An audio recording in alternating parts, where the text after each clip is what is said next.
Welcome. It's another beautiful day and I've got my coffee. So let's watch some stuff. And stick around for my cutting room floor. Just as the income tax has never been imposed on ordinary working Americans, it also has never been imposed on ordinary domestic businesses whose revenue comes from within the states of the Union. In other words, if you own a mechanic shop, a real estate firm, clothing store, dog grooming business, computer repair, a consulting service, construction firm, and on, Congress has never imposed the income tax on your business, and you've never been required to file a Form 1120 or pay a penny of income tax. Every small and medium business person knows the drill. You decide to open your own business, so you reach out to other business people or an accountant, and they share completely ignorant with you about getting an employer identification number, filing quarterly tax returns, annual returns, withholding from your workers' paychecks, filing 941s, W-2s, blah, blah, blah. And you do it all because people told you that's the right way to run a business. But you never read the law, did you? You just did what they said. How do I know that? Not only have I seen it done thousands of times, but before I read the law myself and learned the truth, I did the exact same thing. And looking back, I feel like an ass for having done it that way.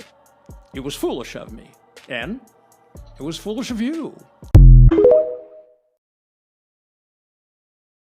Now, I'm not here to fact check this information, and although I cannot prove its validity, I thought it was really interesting that this particular piece of information is out there. If you know anything about tax law or small business law, please enlighten us. Because my husband and I have ran a business for the last 3 years, and we've done our due diligence and filed our taxes every single year like good little boys and girls. Um, yeah, it'd be nice to know if we've been wasting our time. Today's Mad Takes on madtakes.com, the link is in the description as usual, is Can I Have Your Daughter's Hand? And our first two words out of there are Congress and ignorant.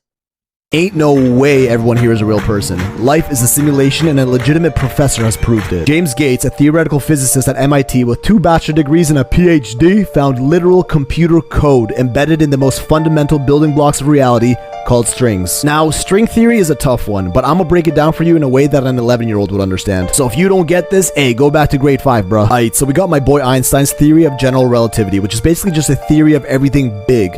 Planets, gravity, the universe, all the way back to the Big Bang. Then we got the new kid in town, quantum physics. This is the theory of everything small, like particles, atoms, and molecules, where the general laws of physics like gravity don't apply anymore. The same is true the other way around. Quantum laws don't apply to regular-sized physics. So we got general relativity, everything big, and quantum physics, everything small. But both of these realms have the same parent, the Big Bang, at which point everything that is now big used to be small. If the small can become big, then quantum and general relativity need some sort of theory that can unify them. That is string theory. What happens to the big when it's small? What happens when you zoom into an atom? You see protons and neutrons in the center with electrons all around it. Now, what about inside a neutron? Even smaller particles called quarks. So how deep does the scale go? Conventional science will tell you there's nothing inside these quarks. But string theory suggests there's a tiny filament or a string of pure energy that exists inside of them. And just like the string of a guitar vibrates and creates different sound based on its shape and tension, the strings in string theory vibrate. But instead of sound, they produce matter in the form of particles. This completely changes the way you look at the world. Every particle in the universe is just a string vibrating at a different frequency, and every vibrational pattern has its own associated particle. So if you break anything down far enough, we're all just energy vibrating at differing wavelengths to form matter. Although it's still just a theory, this would link general relativity to the quantum realm and form what is known as the theory of everything. Okay, yeah, cool. Now where is this computer code found? When Dr. James Gates took a look at a set of equations derived from string theory, he found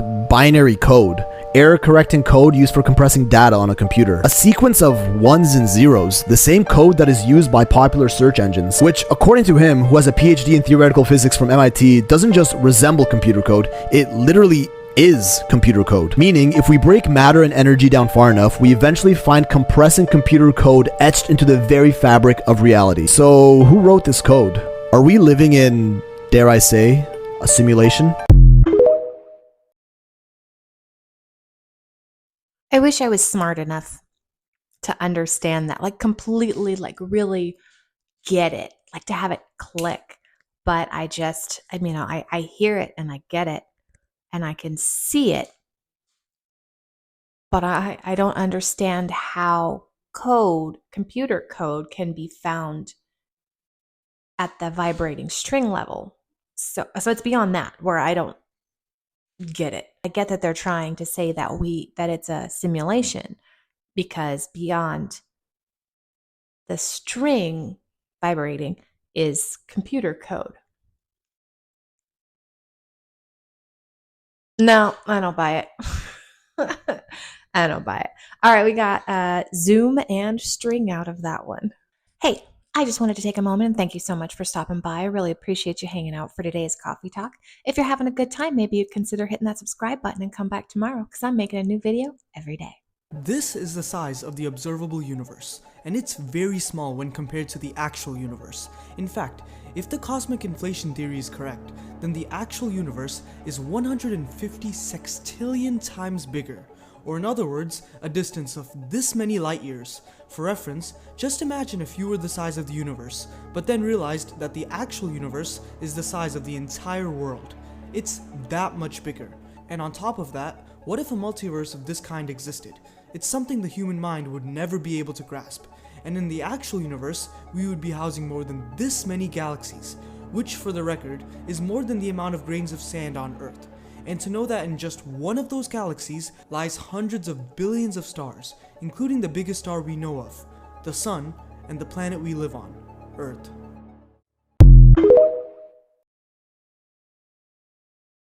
I've said it before and I'll say it again. That's an awful lot of space out there. If you think there's nothing else out there, how special do you think we are?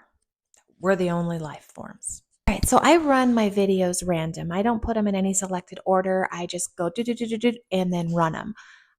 So I hope that the words come out. Unfortunately, it doesn't work out every time. I needed 2 words, a plural body part, and a female name. And since I'm running this show, I went with mines and my bestie, Michelle.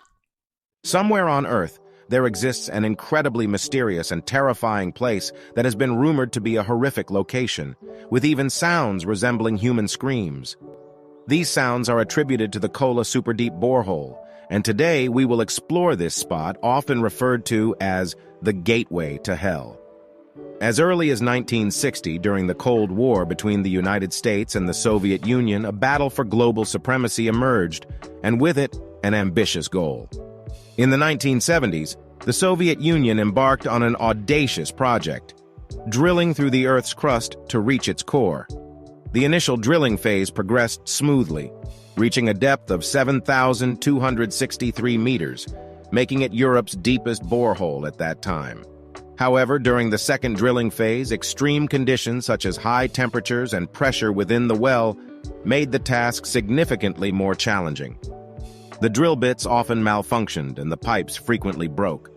By June 6, 1979, a depth of 9,584 meters had been achieved, surpassing the United States record and making it the deepest borehole ever drilled by humans at that time. Nevertheless, Soviet scientists remained unsatisfied and boldly announced their intention to reach a depth of 15,000 meters by the end of 1983. Despite slower progress, they managed to reach a depth of 12,000 meters. The goal of 15,000 meters seemed within reach as scientists prepared for deeper drilling. However, inexplicable events began to occur. The drilling process was repeatedly impeded by unidentified objects, and the frequency of drill bit damage increased significantly. This led to a substantial reduction in drilling speed in the subsequent years, with a depth increase of only 262 meters by 1994. At a depth of 12,262 meters, a chilling sound resembling the agonizing screams of thousands in torment was detected within the borehole. Many believed this to be of hell itself. In response, the Soviet government swiftly decided to halt drilling at the Kola Superdeep Borehole, citing budgetary constraints. While research continued for several years afterward, financial limitations eventually led to the abandonment of the project in 2008. The site was securely sealed with a metal cap. Some scientists contend that the eerie sounds recorded at the time were not from hell, suggesting they might have been part of a marketing ploy. Regardless, it remains certain that this borehole is the deepest humans have ever dug. Nonetheless, it occupies merely 0.2% of Earth's radius, emphasizing that the concept of drilling through the planet remains a human fantasy. I've seen a few videos on this. One of them actually played like a 30-second audio clip, and I don't know why you would hear those sounds at that depth. It doesn't make any sense to me. I don't think it's legitimate. It's crazy how there's like this goal to dig as far as you can or even bore through the earth and find out what's going on in there. I mean, it's 7,000. I took a note, 7,926 miles or 12,756 kilometers, and they were able to make it some 12,000 meters. I mean, while that's quite a depth, that's nowhere near close to getting through the world. But why would you want to? Well, I don't understand. People just freaking curious. We can't go up, we're going to go down.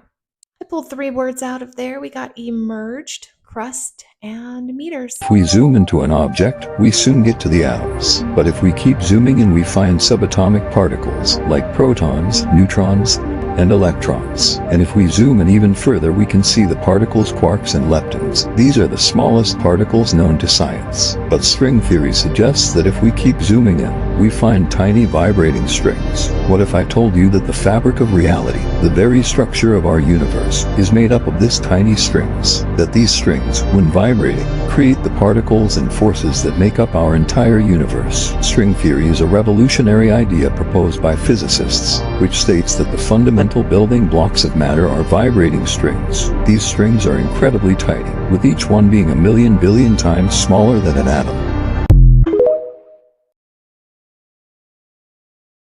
Okay, hear me out. I have a theory on this.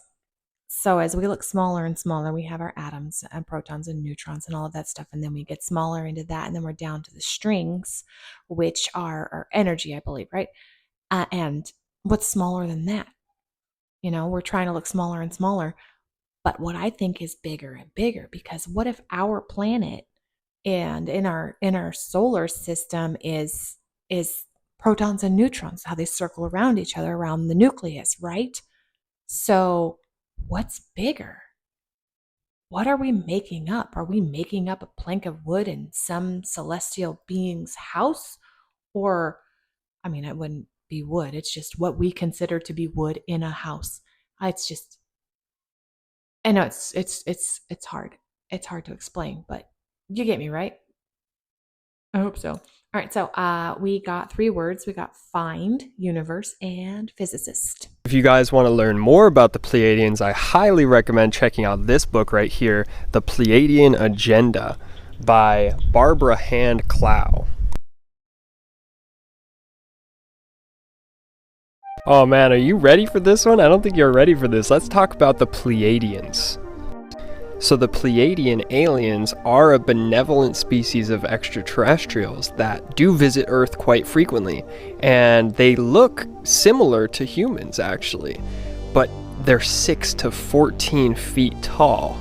These guys are very peaceful, they love humans, and they're transmitting messages through human channels to help us bring our world to world peace. And a lot of people asked in my last video about the Arcturians about why alien species don't just land here and fix all of our earthly problems. And the answer to this is because if you watch the movie Star Trek, the prime directive, right, that is basically there's no interference with other worlds, you know, and that's exactly what we have in our galaxy here. There's benevolent aliens, there's negative aliens that have negative agendas, but they have a prime directive, which is a law that they created where they can't interfere with human affairs in any way. So even though they want to help us evolve, they can't necessarily just land here overnight and, you know, tell us exactly what to do in order to reach, you know, their level of consciousness. They can only help push us in the right direction by sending us telepathic messages, you know, maybe abducting us one at a time and giving us, you know, downloads of information through our consciousness. So they're kind of healing our planet from the inside out, which is really cool. I am a sucker for a sci-fi show and a Star Trek reference. I like how he brought up the advance directive. Yes, nerding out a little bit more. Here we go. I like that advanced directive theory, except it doesn't fit for the fact that there are abductions, because when there are abductions, that is meddling, and they're not supposed to meddle in this advanced directive. They're supposed to just observe until we reach a certain point of enlightenment or a certain point of technology, at which point then they do their thing. We did have a number 6 and a verb transmit. The Earth virus theory. This theory says that the Earth is a living organism, and the humans are the virus. It is easier to understand it if you compare it to the human body. If we get sick, we create antibodies to get rid of the virus. And in the same sense, the Earth creates its antibodies to get rid of the virus. Natural disasters, droughts, wildfires, all these things happen so that the Earth can clear itself from the plague that in this case are we. The problem is we are evolving, and we're moving out of these areas that flood regularly, and we're moving out of these areas that catch fire regularly, and learning how to put these fires out. So eventually something absolutely disastrous is going to happen to reset Earth again. We did get 2 words out of there: organism and antibodies. Mandela Effect PT1. Brand names.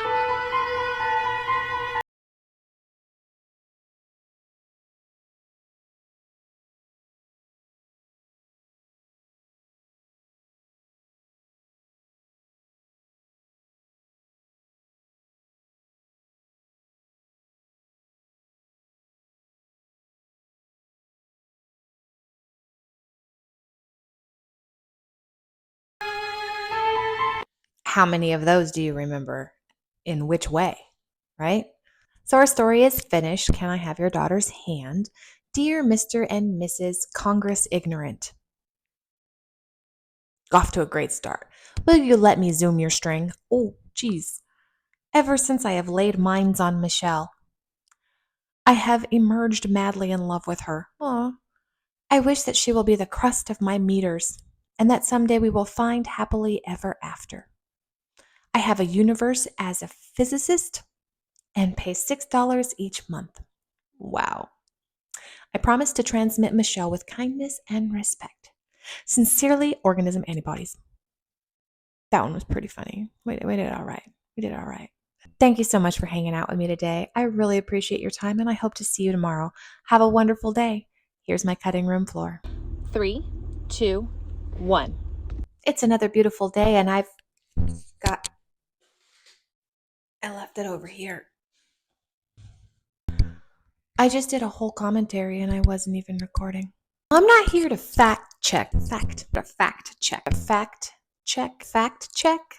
I'm already here. Why would I say I'm jumping in? Why would you say you're jumping in? If you're already here, there's no reason to say that you're jumping in. We've done our due diligence.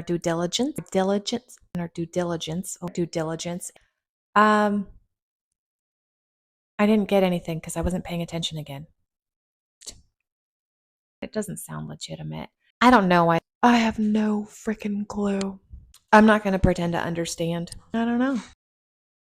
I don't even know. I just have no idea. I just don't understand. It doesn't make any sense to me. You should come back tomorrow. Come back tomorrow. Come back tomorrow. Join me again tomorrow. We're going to do this tomorrow. You going to do this tomorrow? Because I'm going to do this tomorrow. Come back tomorrow. Come on back now. You hear? Join me tomorrow. I am making a new video every day, whether you like it or not. I'll be here. I'd like to see you here too. I mean, I won't see you, but I'll be here saying I see you. Come back tomorrow.